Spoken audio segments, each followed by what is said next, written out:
तो दोस्तों आप सभी का स्वागत है हमारी वन वे क्लासेस में। तो हम आज हिस्ट्री को आगे शुरुआत कर रहे हैं और हिस्ट्री की पहली क्लास में मैंने आपको सिर्फ छोटा सा एक टॉपिक पढ़ाया था, अरबों का आक्रमण, और उसमें एक राजा पढ़ाया था मोहम्मद बिन कासिम, और बताया था कि कैसे वो राजा वापस आया और कैसे फिर कहाँ 7वीं शताब्दी में अटैक हुआ भारत पर, कहाँ फिर 300 साल तक कोई भी शक्ति नहीं पनपी। लगभग 300 साल बाद एक शक्ति पनपी जिसे बोलते हैं भारत पर तुर्कों का आक्रमण। क्या बोलते हैं? भारत पर तुर्कों का आक्रमण। और यही वो शक्ति थी जिसने भारत को निचोड़ कर रखा और भारत को गुलामों, अब लगभग 10वीं शताब्दी के बाद भारत गुलाम ही रहा। सबसे पहले तुर्कों ने आक्रमण किया, फिर बहुत सारे वंश आए, आगे सल्तनत काल पढ़ते हैं तब गुलाम वंश, सैयद वंश, लोधी वंश, है ना। बहुत सारे वंशों ने भारत पर अपना परचम लहराया। उसके बाद जैसे ही सल्तनत काल गया, हमारे मुग़ल काल के बादशाह शुरू हो गए और मुग़लों ने भी काफ़ी एक लंबे समय तक भारत पर राज किया। और उसके बाद जाते जाते मुग़लों ने भारत को किसको सौंप दिया? ब्रिटिश हाथों में भारत को दे दिया और फिर ब्रिटिश ने भारत पर राज किया। ठीक है, पर ये हम धीरे धीरे पढ़ेंगे। हमने अरबों के बाद देखना है भारत पर तुर्कों का आक्रमण। तुर्क थे वो इस्लामिक संप्रदाय से ताल्लुकात रखते थे। ऐसा नहीं है कि इस्लामिक संप्रदाय या इस्लाम धर्म के लोग बहुत ज़्यादा थे, या ऐसा नहीं है कि इस धर्म में अचानक ऐसा क्या हुआ कि पूरे ज़ोर शोर से प्रचार प्रसार पर लगे, या ऐसा क्या हुआ कि इनकी संख्या बढ़ गई। तो इस्लामिक संप्रदाय का बढ़ने का मतलब था कि उस वक्त बहुत सारी जातियां इस्लामिक संप्रदाय में मिल गई। जैसे लुटेरे व बर्बरक जाति थी, लुटेरों की एक जाति थी बरक जाति, वो भी किस में मिल गई थी? इस्लामिक संप्रदाय में मिल गई थी। और ऐसी बहुत सारी जातियां वो इस्लामिक संप्रदाय से ताल्लुकात रखने लगी थी। लुटेरों की जनजातियां थी जिन्हें सिर्फ धन लूटकर अपना गुजारा करना था, वो सारी जातियां इस्लामिक संप्रदाय से ताल्लुकात रखने लगी। अब बात करते हैं कि हुआ कैसे, तुर्कों ने भारत पर आक्रमण कैसे किया, कैसे। इसके लिए हमें थोड़ा सा पीछे जाना पड़ता है। लगभग 956 में एक राजा बना जिसका नाम था अलप्तगिन।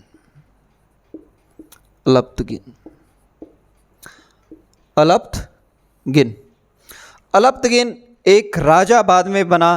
पहले एक दास था। पहले क्या था? एक दास था। अफगानिस्तान में किसी राजा के पास दास था अलप्तगिन। और अलप्तगिन शुरू से ही तेज था, दूरदर्शिता रखता था, और अपने कार्य की वजह से इसने वहाँ पर कौन सा पद हासिल कर लिया? गवर्नर बन गया। कौन सा पद हासिल कर लिया? गवर्नर बन गया। गवर्नर बनते ही इसने अपनी चाल चली और लगभग 800 सिपाही के साथ, कितने?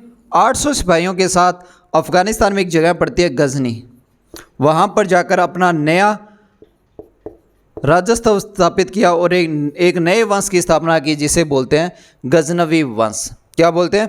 गजनवी वंश। और इसी का एक दास था जिसे बोलते हैं सुबुक्तगिन। ये उसका दास था सुबुक्तगिन। पहले दास था, बाद में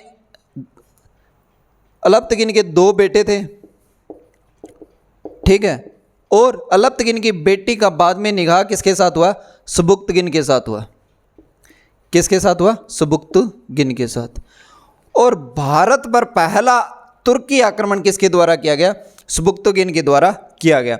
सुबुक्तगिन जैसे ही अलप्तगिन की मृत्यु हुई, अलप्तगिन की मृत्यु के बाद अगला राजा बना सुबुक्तगिन, और इसने खलीफा के द्वारा एक उपाधि धारण की जिसे बोलते हैं अमीर खलीफा के द्वारा एक उपाधि धारण की जिसे बोलते हैं अमीर उल उमरा।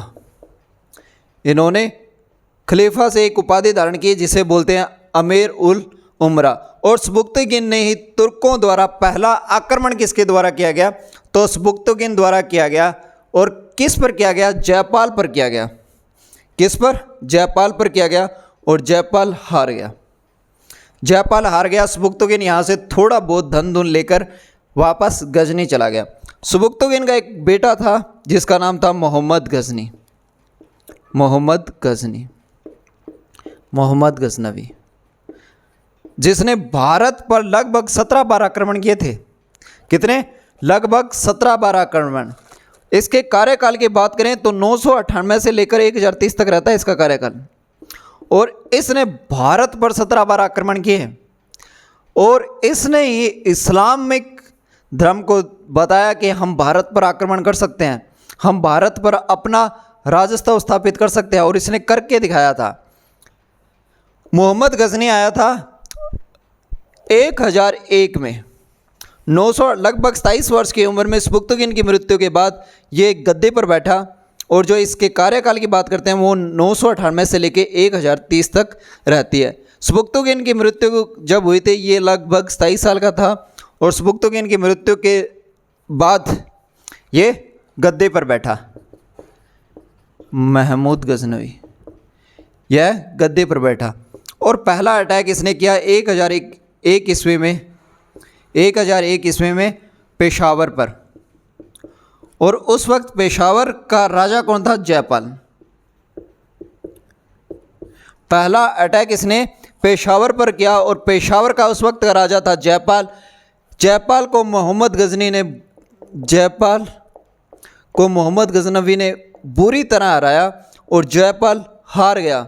जयपाल इस युद्ध में परास्त हुआ।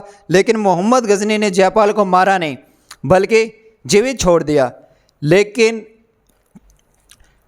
जयपाल को ऐसा लगा कि इसके बाप ने भी मेरे को हरा दिया और इसके बेटे ने भी मेरे को हरा दिया।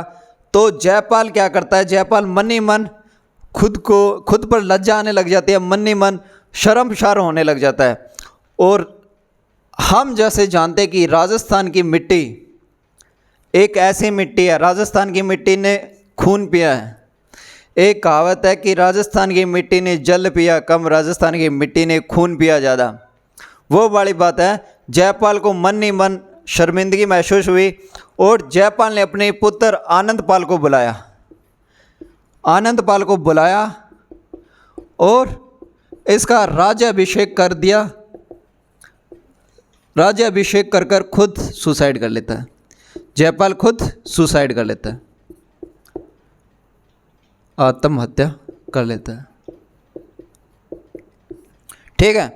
1001 ईस्वी में सफल आक्रमण के बाद महमूद गजनी कहाँ चुप बैठने वाला था? महमूद गजनी ने दूसरा आक्रमण बहरा में किया, जो मुल्तान के लगभग पास में है। मुल्तान एक उस वक्त सफल क्षेत्र था। बहरा के पास अटैक किया और ये राज्य भी इसने जीत लिया। और लगभग 1006 में इसने पूरा मुल्तान जीत लिया, पूरा मुल्तान जीत लिया। और यहाँ से काफ़ी कुछ लेकर चला गया। यहाँ से काफ़ी कुछ लेकर वह अपने घर की तरफ वापस चला गया। और लगभग अब 1006 में ये मुल्तान पूरा लूट कर चला जाता है। 1006 में मुल्तान पूरा लूट कर चला जाता है और 1009 में वापस करता है। 1009 में फिर आता है और सिंध का क्षेत्र है उस वक्त नगरकोट और बहोदा, नगरकोट तथा बहोदा, जहाँ पर उस वक्त जयपाल का राज था। नगरकोट और बहोदा 1009 में सिंध के क्षेत्र नगरकोट और बहोदा पर अटैक करता है और जयपाल इस युद्ध में भी हार जाता है। जयपाल इस युद्ध में बुरे तरीके से हारता है। और अब महमूद गजनी ने कहाँ शुरुआत की थी? पेशावर से।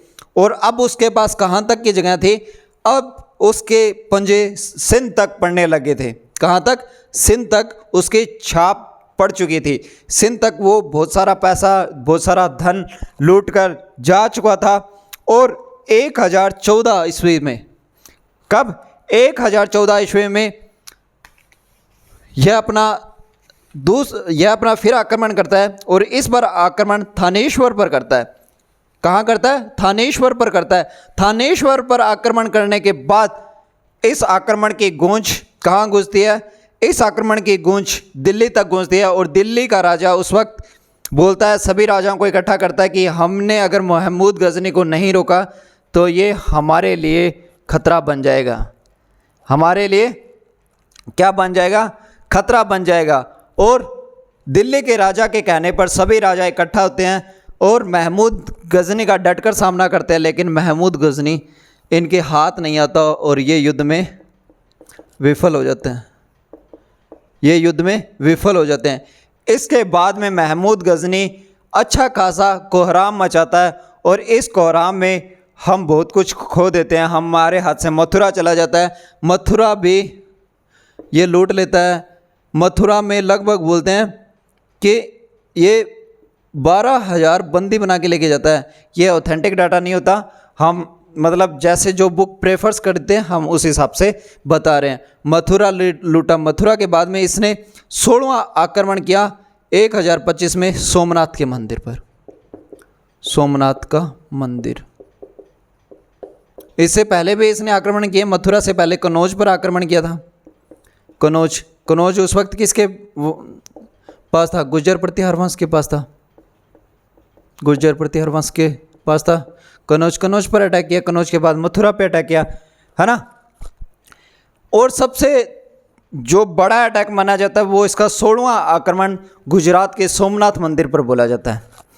और बहुत सारी किताबें, बहुत सारे इतिहासकार ये बोलते हैं कि जो गुजरात के सोमनाथ मंदिर पर अटैक हुआ, जहां हमारे ज्योतिर्लिंगों में से एक भगवान शिव का ज्योतिर्लिंग है, वो वहाँ से महमूद गजनी ने तुड़वाकर अलग अलग मक्का मदीना यहाँ तक भेज दिया था। ये अलग अलग इतिहासकार बोलते हैं। और कुछ इतिहासकार बोलते हैं कि गुजरात के जो सोमनाथ मंदिर पर अटैक हुआ था वो हमारे हिंदू में लोभ लालच की वजह से हुआ था। इसके पीछे एक कारण है कि जो शिवलिंग था सोमनाथ के मंदिर का, वो हमेशा वायु में तैरता रहता था। ये एक कहानी है कि गुजरात के सोमनाथ मंदिर में जो शिवलिंग था वो हमेशा हवा में तैरता रहता था। इसके पीछे का कारण है कि ये धातु से बना होता है और ये दोनों सेम चार्ज थे, इसलिए एक दूसरे को रिफ्लेक्ट करते थे। ठीक है। तो जब महमूद गजनी ने अपने किसी खास जासूस को भेजा कि जाओ पता करो कि उस मंदिर में कितना कुछ पैसा वैसा पड़ा है, फिर मैं देखता हूँ। तो जो पहली बार इसका जासूस आया इस मंदिर को देखने, तो ये शिवलिंग को देखकर हैरान हो गया और बोला कि साहब वहाँ पर पैसे तो बहुत हैं पर वहाँ पर खतरा भी बहुत है। वहाँ के भगवान जो ज्योतिर्लिंग है वो हवा में है और खुदा ना खास्ता कल को ऐसा हो कि हम वहाँ पर लूटने जाएं और हमें धोखा खाकर आ जाएं। तो महमूद गजनी ने फिर एक रास्ता निकाला और वहाँ के पंडित को लालच दिया कि तू हमें इस शिवलिंग के पीछे की कहानी बता और जब हम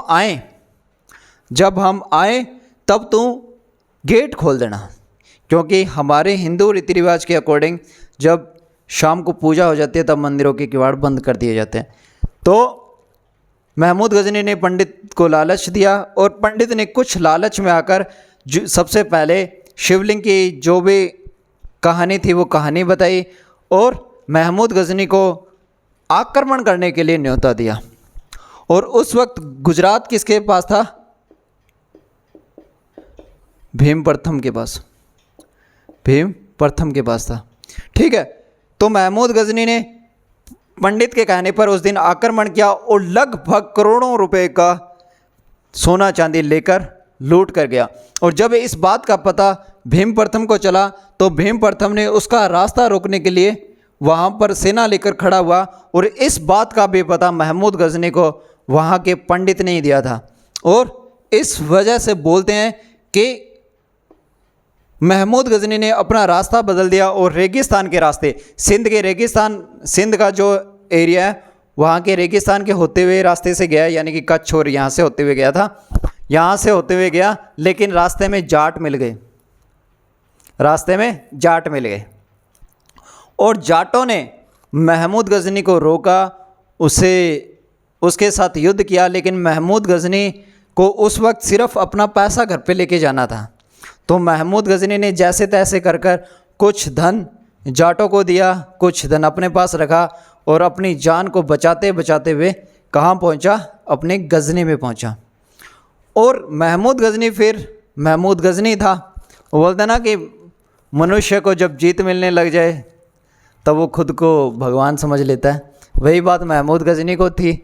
लगभग लगातार जीत मिलने की वजह से महमूद गजनी इस अपमान को सह नहीं पाया कि कल को लोग क्या बोलेंगे कि वो राजा जिसने भारत पर मुस्लिम सत्ता की स्थापना कर दी, जिसने भारत पर सफल तुर्क आक्रमण स्थापित कर दिए, जिसने भारत से लाखों रुपए लूट कर ले गया, वो राजा कुछ 15-20 जाटों की वजह से अपना धन लुटाकर चला गया और इसी बदले की भावना से वह 1027 में अपना 17वां आक्रमण करता है जाटों के खिलाफ और इस युद्ध में महमूद गजनी जीतता है। महमूद गजनवी जीतता है, इस युद्ध में महमूद गजनवी जीतता है और 1023 में महमूद गजनी की मृत्यु हो जाती है। क्या हो जाती है? महमूद गजनवी की मृत्यु हो जाती है। महमूद गजनी ने सबसे इसकी गंदी आदत थी कि ये हिंदुओं के मंदिर मूर्तियां बहुत तोड़ता था। क्या करता था? हिंदुओं की मूर्तियां बहुत तोड़ता था। ठीक है, तो इस वजह से गजनवी को मूर्ति भक्षक या बुस्तीन की भी उपाधि दी गई है। ठीक है, एक क्वेश्चन आता है कि पहला तुर्की राजा जिसने सुल्तान की उपाधि धारण की वो राजा कौन था? महमूद गजनवी। महमूद गजनवी वो पहला राजा था जिसने खलीफा से सुल्तान की उपाधि धारण की थी। किसकी? सुल्तान की उपाधि धारण की थी। गजनवी को मूर्ति भक्षक या बुस्तीन भी कहते हैं। बुस्तीन का मतलब होता है सबसे ज़्यादा मूर्ति तोड़ने वाला। इसने चांदी के सिक्के चलाए, इसने अपने कार्यकाल में चांदी के कुछ सिक्के चलाए और इन सिक्कों की खास बात थी कि इसके एक तरफ अरबी भाषा में कुछ लिखा था और दूसरी तरफ संस्कृत भाषा में कुछ लिखा था। दूसरी साइड इसकी संस्कृत भाषा में कुछ लिखा हुआ था। आपको भी पता और हमें भी पता है कि जितने भी राजा हम पढ़ेंगे, हर एक राजा के दरबार में विद्वान होते हैं। कोई राजा संगीत से प्रेम रखता है तो कोई राजा साहित्य से प्रेम रखता है। तो महमूद गजनी साहित्य से प्रेम रखते थे। किससे? साहित्य से प्रेम रखते थे और इनके दरबार में 3 प्रसिद्ध साहित्यकार थे जिनकी 2 बुक्स इतिहासकार बहुत ज़्यादा रेफर करते हैं।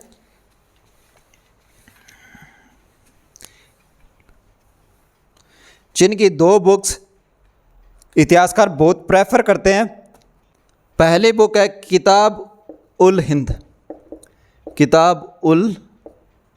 हिंद और दूसरी है शाहनामा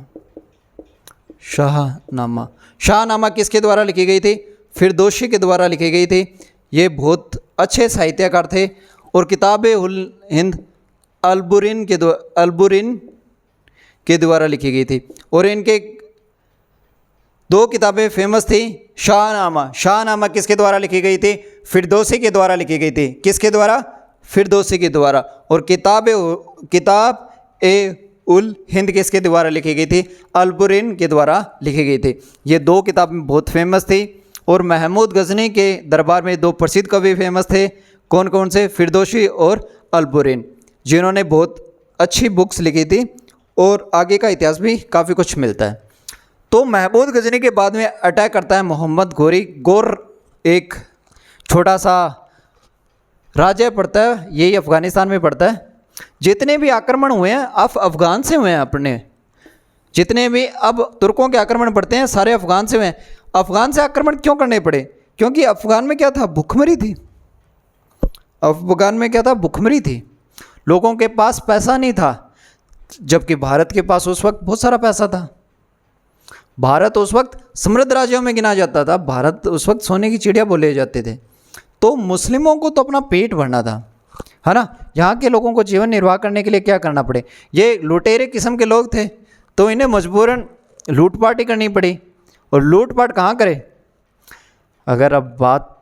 अगर आपको मेरे को, अब आप मेरे पे ले लो या आप किसी पे भी ले लो, मेरे को पढ़ाना ना आए, मैं नशे करता हूँ, लुटेरे किस्म का इंसान हूँ, तो मैं क्या करूँगा?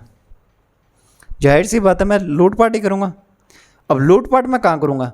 जहाँ पैसा होगा। पैसा उस वक्त कहाँ था? भारत में।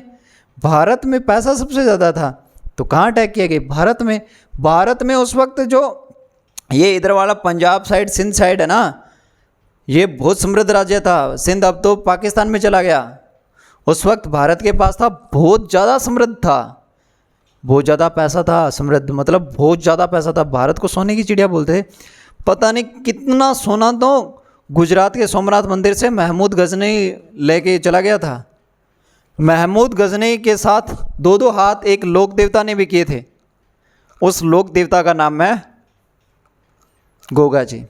महमूद गजनी के साथ 2-2 हाथ हमारे एक लोक देवता हैं, उन्होंने भी किए थे। उन लोक देवता का नाम गोगा जी है, जिनका मेला भाद्रपद यानी कि भाद्रपद महीने में लगता है। और गोगा जी का जन्म स्थान कहाँ है? ददरेवा। और गोगा जी की समाधि कहाँ पर ली हुई है? गोगामेडी, हनुमानगढ़ जिले में। और बोलते हैं कि गोरखनाथ, जो मतलब गोगा जी की माता थी बाछल देवी, बाछल देवी को गोरखनाथ जी से आशीर्वाद मिला हुआ था, और उस आशीर्वाद से गोगा जी का जन्म हुआ था। और गोगा जी के साथ 2-2 हाथ किसने किए थे? गजनी ने। गोगा जी ने 2-2 हाथ गजनी के साथ किए थे, और गजनी के साथ 2-2 हाथ करते हुए गोगा जी ने अपनी मतलब अपना वो बोलते हैं ना स्थायित्व स्थापित किया था, और 2-2 हाथ किए थे। ठीक है, महमूद गजनी इतना था। यहाँ से क्वेश्चन आते हैं महमूद गजनी से ज़्यादा इंपॉर्टेंट तो ये 2 बुकें पूछी जाती है, किताब उल हिंद और शाहनामा फिरदौसी ने लिखी थी, किताब उल हिंद अलबुरीन ने लिखी थी। ठीक है, इन्होंने सिक्के चलाए, चांदी के सिक्के चलाए, जिस पे एक साइड अरबी भाषा में कुछ लिखा था, दूसरी साइड संस्कृत भाषा में कुछ लिखा हुआ था। सर्वप्रथम सुल्तान की उपाधि किसने धारण की थी? महमूद गजनी ने धारण की थी। मूर्ति भक्षक या बुस्तीन किसे बोला जाता है? महमूद गजनी को बोला जाता है। तो आज हमने देखा महमूद गजनी। कल हम पढ़ेंगे गोरी यानी कि मोहम्मद गोरी। फिर धीरे धीरे अपने सल्तनत काल शुरू कर देंगे।